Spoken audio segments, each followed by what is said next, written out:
সারা দেশের মানুষের মনে আতঙ্ক। শুক্রবার সকালে ৫.৭ মাত্রার শক্তিশালী ভূমিকম্পের তীব্রতায় দেশের বিভিন্ন জায়গায় আহত, নিহত এবং ভবন হেলে পড়ার খবর পাওয়া গেছে। এ নিয়ে সোশ্যাল মিডিয়ায় স্ট্যাটাস দিয়েছেন দেশের জনপ্রিয় দুই আলেম শাইখ আহমদুল্লাহ ও ড মিজানুর রহমান আজহারি।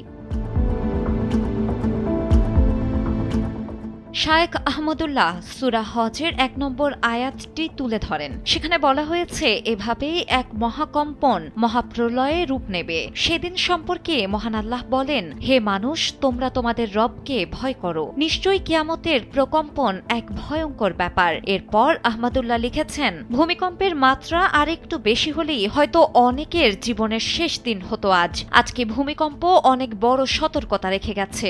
আসুন বিলম্ব না করে আল্লাহর দিকে সমর্পিত হই, তওবা করে প্রস্তুত হই।